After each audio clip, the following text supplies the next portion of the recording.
Nah, karena saudara Dennis, saya tidak tahu dia sebagai posisi wartawan atau posisi sebagai seorang punya YouTube. Punya YouTube belum tentu jadi wartawan. Ya. Kalau saudara wartawan, saudara ngomong tadi wartawan kan? Saya ini 12 tahun wartawan. Tolong tunjukkan kartu pers saudara. Ya, Bang, saya punya YouTube. Saya mau tanya, mana kartu pers saudara? Bang Lasman mana, Bang? Loh. Iya. Kalau Anda tidak bisa buktikan, Anda melakukan kebohongan publik. Iya, Bang. Kan saya mau jadi wartawan. Lo kan Anda mau jadi wartawan. Tadi katanya wartawan nggak? Iya, jadi Nggak, saya tanya, wartawan nggak tadi? Iya. Benar nggak dia bilang wartawan? Iya. Nah, sekarang saya mau tanya, mana kartu persmu? Jadi saya nggak boleh nanya, Bang. Saya mau tanya kartu persmu mana kalau Anda mengaku wartawan? Marah-marah. Saya tidak. Loh, Galak kali ya, Bang. kamu ini. Saya. Saya mau tanya, kamu kan ngomong tadi, kamu katanya wartawan. Saya merasa tidak mengundang Anda. Wah, dapat Pak undangan. Loh, siapa yang undang Anda? Dapat undangannya. Nah, yang saya undang itu dengerin ya, rekan-rekan media cetak dan elektronik, Ada yang online. TV online, oke? Saya kan Nah, online. saya tanya, rekan-rekan media cetak itu wartawan apa enggak? Saya online. Nah, saya tanya, kalau Anda wartawan, Kalau saya mau jadi wartawan nah, hari ini, kok Pak. mau jadi wartawan? Kalau Anda wartawan, mana Itu meja kartu? YouTube saya, itu. Nah, berarti Anda melakukan kebohongan publik. Tunggu bagianmu, oke? Jadi tapi saya boleh ikutan nggak nih, Bang? Loh, boleh, silakan. Boleh dong. Cuma Anda sudah menyatakan keterangan palsu di depan yang rame ini. Loh, Bang, Saya ini saya mau wartawan, jadi tunggu dulu. Saya ini wartawan 12 tahun. Abang, Anda mana? Oke. Enggak, saya mau buktikan bahwa Anda tidak bisa buktikan ya. Ada satu-satu dulu deh. Yang kedua,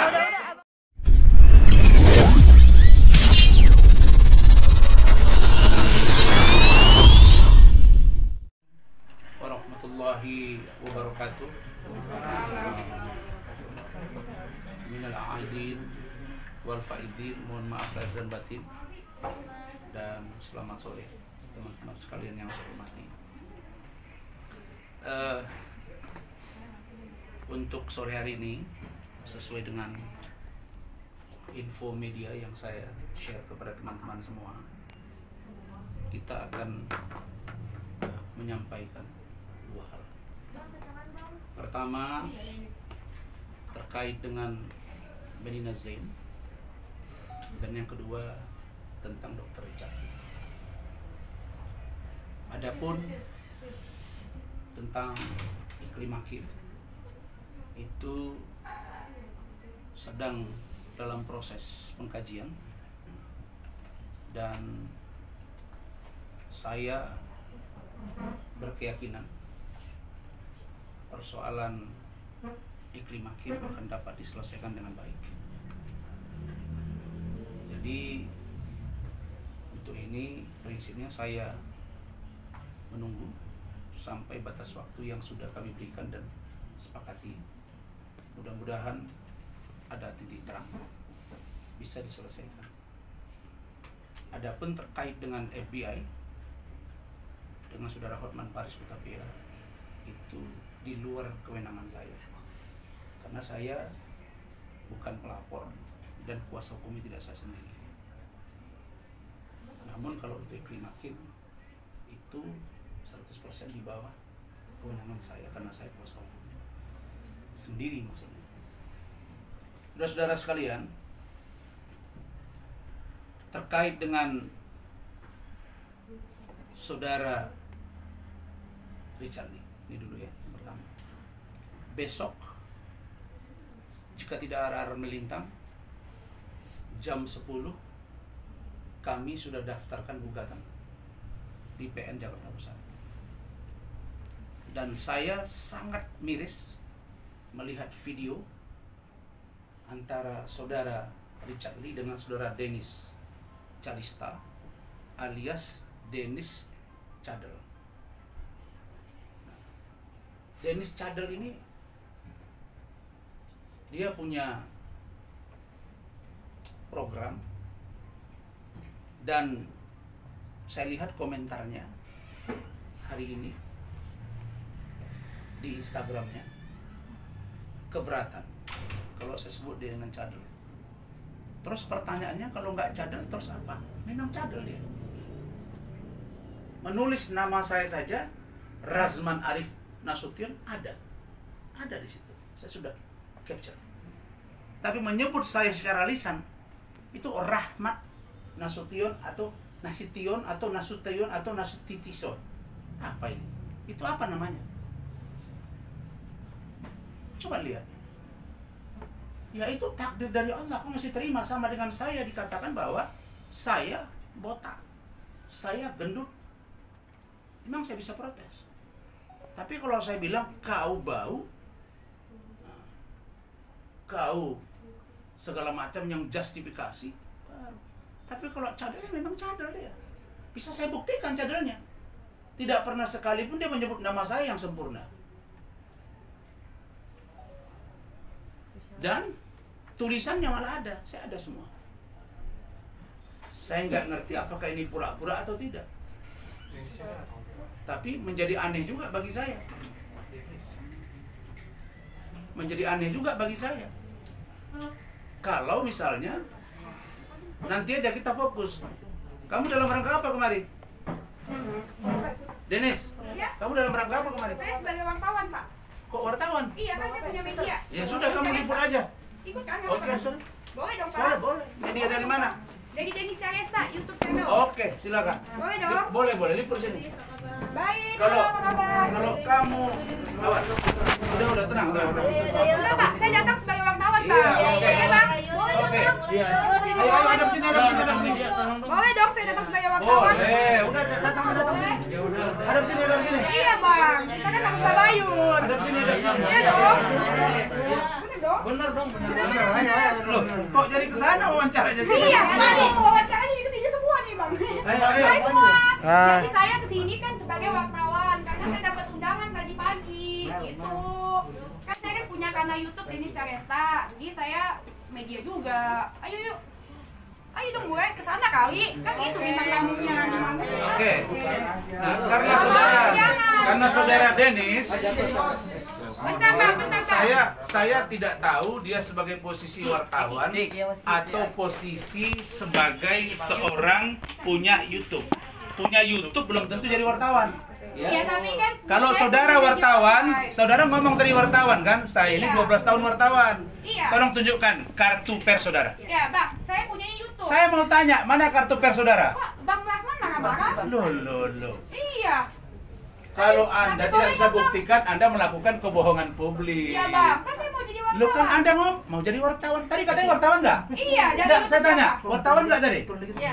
Benar nggak dia bilang wartawan? Iya. Nah, sekarang saya mau tanya. Mana kartu persmu? Jadi saya nggak boleh nanya nih, Bang. Saya mau tanya kartu persmu mana kalau Anda mengaku wartawan? Iya, marah-marah. Saya tidak. Loh. Aduh, galak kali ya, Bang. Kamu Abang ini. saya. Saya mau tanya. Kamu kan ngomong tadi. Kamu katanya wartawan. Oh. Saya merasa tidak mengundang Anda. Wah, dapat Pak undangannya. Loh, siapa yang undang Anda? Udah dapat undangannya. Nah, yang saya undang itu dengerin ya. Rekan-rekan media cetak dan elektronik. Ada yang online. TV online, oke? Saya kan Nah, online. saya tanya, rekan-rekan media cetak itu wartawan apa enggak? Ah, saya online. Nah, ya? saya tanya, kalau Anda wartawan, Loh, saya mau jadi wartawan nah, hari ini, kok Pak. mau jadi wartawan? Kalau Anda wartawan, mana Itu media kartu? YouTube saya, YouTube. Nah, berarti Anda melakukan kebohongan publik. Tunggu bagianmu, oke? Jadi tapi saya boleh ikutan nggak nih, Bang? Loh, boleh, silakan. Boleh dong. Cuma Anda sudah menyatakan keterangan palsu di depan yang rame ini. Loh, Bang, Saya ini saya mau wartawan, jadi wartawan. tunggu dulu. Saya ini wartawan 12 tahun. Abang, Anda mana? Siaran persnya. Oke. Enggak, saya mau buktikan bahwa Anda tidak bisa buktikan ya. Udah satu-satu dulu deh. Yang kedua. Udah, abang dulu bang. Yang kedua. Kalau saya menyebut saudara Denis Carista alias Denis Cader, itu hak saya. Karena memang faktanya Denis Carista ini satu kali pun tidak pernah menyebut nama saya yang benar. Sekarang saya buka. Bang, titip dong, Mbak, Bang. mendingan masuk aja, Mbak. Iya, Mas. Mbak. Kalau mau minta maaf baik-baik, Mbak. Iya, Oh, Mbak. minta maaf. Saya Apa? lupa ya. Jangan pada berisik dengan komentar. Udah, biarin tenang aja. Pakai taruh, Mbak. Yang aja ketawa aja. Taruh menunggu. Taruh. Oke, bentar ya. Saya buka ya. Oke. Oke, coba dengerin ya. Iya. Kepada Bapak pengacara lawyer siapa namanya? Rahmat Nasution. Iya, aku kasih tau sama lu nggak usah ikut campur karena ada tidak udah urusannya sama saya. Daripada lu ajak gue duduk bareng, mau ngapain? Masalah kemana-mana. Ayo kita fokus, suruh klien lu balikin duit gue. Dia pengacara nih ya, si Rahmat Nasution ini juga ya, emang pansos. Mendingan lu kelarin dulu tuh urusan lu sama Bang Hotman. Lu pansos sama dia atau malu? Orang udah diundang ketemu di acara TV, coba ya lu depan si Bang Hotman, penjilat. Oke. Sekarang aja ada Cukup ya. mau pansos. Anak ini kan nggak ngerti hukum. Izin Bang, Jadi saya bunga, Bang. tunggu urusan ini proses hukum untuk kau, Denis. Karena kau setelah secara nyata mengatakan saya bansos. Terus suruh kembaliin. Pertanyaannya, uang sudah dikembalikan. Kok masih ada posko? Nanti kita bahas tentang dia. Oke. Saya mau membantah kata-kata cadel itu, gitu loh. Nah, kemudian saya bisa buktikan kepada kalian bahwa si Denis ini dia mengatakan bahwa seolah-olah dia tidak cadel atau saya menghina dia. Dia sebut Rahmat kan berkali-kali. Ini apa? Dia captionnya bagus kok, Razman Arif Nasution. Berarti dengan yang ditulis dengan yang diucapkan tidak sama kan? Terus namanya apa? Lidahnya bengkok? Atau lidahnya pendek? Atau stroke? Aku ini legal mind and legal politik and legal sosiolog ada di sini, bos. Tunggu bagianmu, Denis. Oke. Ya. Nah, maka terkait dengan postingan Dr. Richard Lee dalam hal ini melalui YouTube-nya saudara Denis ini, saya sangat menyesalkan karena itu saya posting tadi pagi tentang bagaimana Richard itu ditangkap. Karena saya lihat banyak sekali yang coba-coba mengambil porsi yang saya duga keras. Ini kalau orang hukum, ini baru legal main, menduga keras. Ada keinginan pansos. Salah satu diantaranya ya ini dia, Denis ini. Dugaan saya, ini datang kemari nggak diundang kok. Ih, dapat Nah, undangannya, sudah Bang. jangan jawab lagi. Kau nanti mau preskon kau sana. Oh gitu. Iya, namanya juga Ya, mau belajar, Bang. makanya kau belajar. Iya, ini Belajar belajar, dulu Bang. kalau nanti dalam penjara, kau belajar juga sakitnya di dalam gitu. Oh gitu, Nah, Bang. oh iya dong. Ini Oke, akan oke. diproses hukum. Siap, Bang. Nah, kemudian adapun terkait dengan Dr. Richard ini, alhamdulillah sudah beres semua tadi ya, sudah selesai karena kita kemarin tertunda karena saya fokus tentang Iklim Makin, kemudian Medina Zain, dan saya harus mengalah karena saya tidak mau depan kepentingan pribadi saya karena terkait Richard itu adalah law firm saya mengalah sehingga clear. Jadi besok teman-teman jam 10 saya akan buat gugatan. Itu saja. Nah, yang kedua tentang Medina Zain. Medina Zain itu tanggal 7 Mei 2022 sudah dirawat di salah satu rumah sakit di Bandung. Dan Medina itu setiap hari selalu chat saya. Dia chatting saya itu setiap pagi, bisa satu hari itu 5-6 kali, bahkan sampai jam 1 malam. Sebagai kuasa hukum, sebagai abang dari dia, kita sudah anggap bersaudara, dia selalu chatting saya. Tapi tanggal 7 ketika saya di Medan, pagi saya mulai curiga, ini kok nggak ada chatting. Saya tunggu siang tidak ada, saya lihat centang 1. Sore saya tunggu tidak ada juga. Tanggal 8 saya bilang ke tim saya, wah ini Medina pasti ada sesuatu. Benar. 8 sore saya dikabari, dikirim bukti dirawat di rumah sakit, di salah satu rumah sakit di Bandung, di Jawa Barat.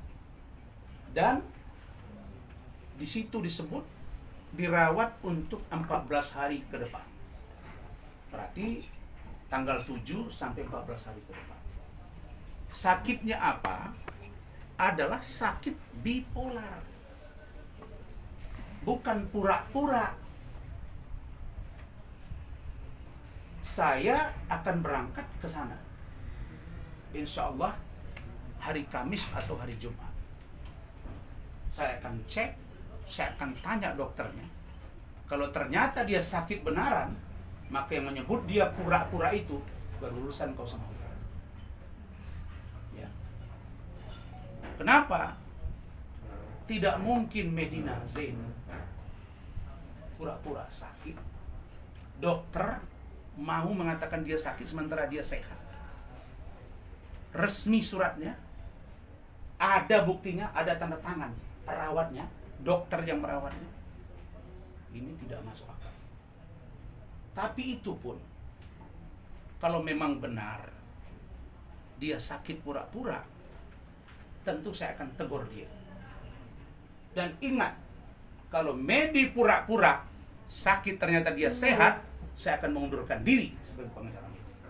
Tapi kalau ternyata dia sakit, maka yang menuduh dia pura-pura berurusan sama saya. Jangankan kau, Denis, Hotman pun saya lawan. Siapa? Ya. Jadi kau mesti paham itu. Ya. Kemudian terkait dengan adanya pernyataan-pernyataan, ada katanya hutang, ada katanya penipuan, sampai ada posko di salah satu kanal YouTube yang saya lihat di situ miliknya Saya, Bang. Denis Charista. Kapasitas apa Denis Cadel ini membuka posko? Apakah dia penegak hukum? Coba Anda bandingkan Fast Travel, Jiwasraya, Indosuria. Lapor dulu ke polisi, baru polisi buat posko. Ini kok dia pandai-pandaian buat posko, sebagai apa dia? Legal standing kau apa? Membuat posko untuk menerima pengaduan orang yang katanya ditipu oleh Medi. Ini berlapis-lapis nih. Kau tanya pengacara senior manapun di Indonesia ini. Makanya saya tidak mau komentar terlalu gegabah. Walaupun kalian lihat saya orangnya keras tegas, sebenarnya saya penuh analisa. Nah, kalau tidak mungkin Allah menempatkan saya di sini hari ini. Maka saya sudah bertelepon tadi siang, maka saya agak terlambat ini, dengan ayahnya kandung Medina. Beliau mengatakan ada perkembangan sedikit, Bang Rasman. Kan ayahnya itu sudah pisah dengan ibunya sejak tahun 2014. Dan ayahnya sedang sakit stroke, tapi masih bisa bicara baik. Sedangkan ibunya 1 jam kemudian menelpon saya.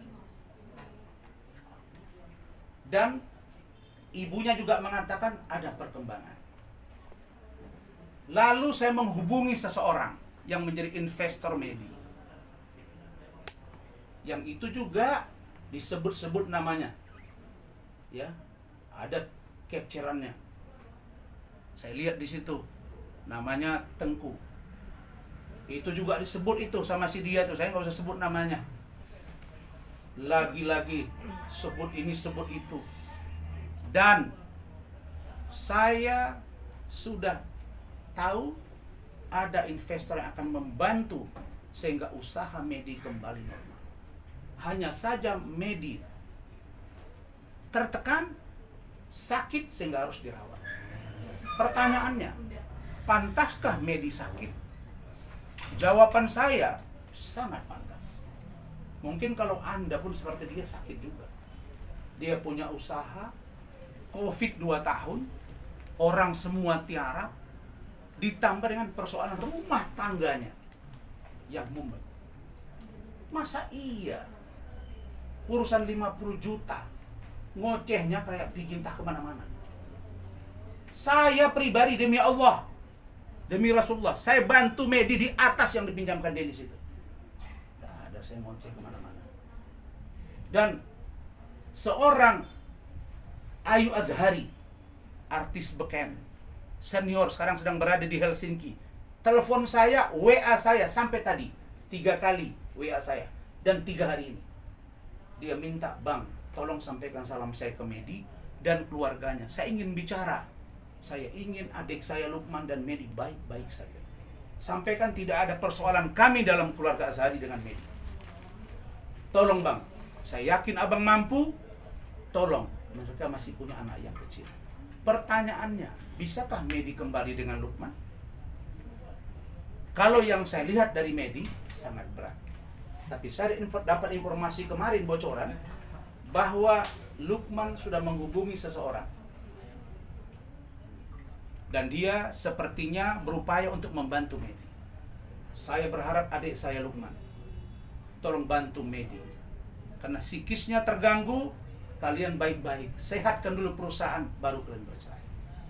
Baru fair.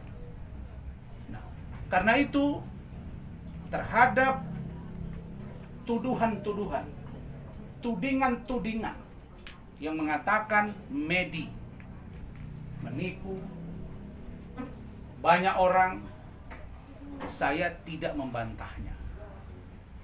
Tapi yang perlu saya jawab, sepanjang belum ada putusan hukum yang berkekuatan hukum tetap atau inkrah, maka belum boleh satu orang pun menuduh dia sebagai seorang penipu. Karena itu saya berharap teman-teman media semua mohon doanya agar Medi kembali pulih. Karena Medi sebelum sakit pun info ke saya, "Bang, saya akan insya Allah selesaikan, termasuk uang yang saya pakai dari Abang." Itu ada, dia kirim. Nah, yang ketiga, terkait dengan Uya-Kuya. Tadi pagi saya lihat ada statement dari Uya-Kuya dan Astrid. Uya-Kuya adik saya, Astrid sahabat saya. Saya pun sering bertemu mereka di acara mereka, dan bahkan saya pernah diundang ke rumahnya di apartemennya dengan Vicky Prasetyo. Saya melihat mungkin Uya-Kuya ada yang mempori, sehingga dia terbawa emosi. Padahal persoalan ini kan hanya 65 juta. Kalaupun ada pinjaman misalnya, atau dipakai, perjanjian mereka 100 juta. Lalu kemudian dibayar anak 35 juta.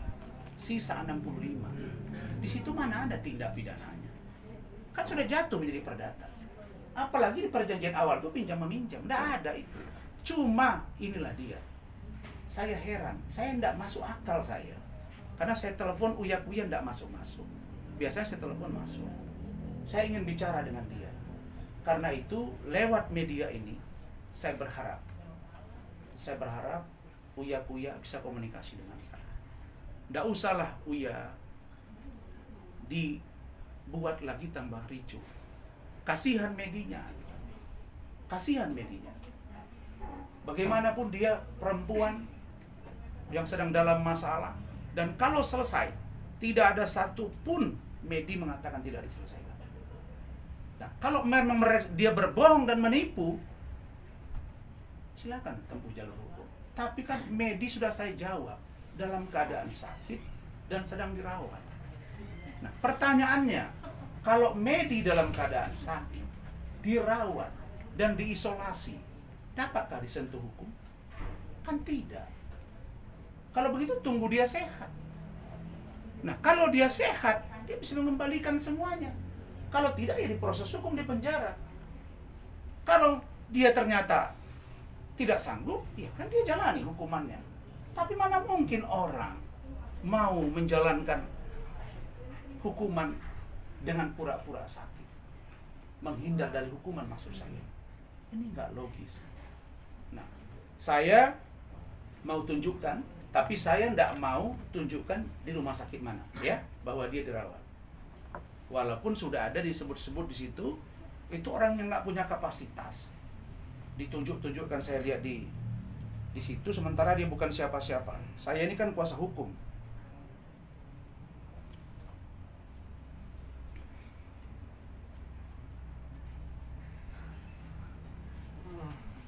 Bentar ya, Dek. Iya. Tenang, Kak. Padahal ternyata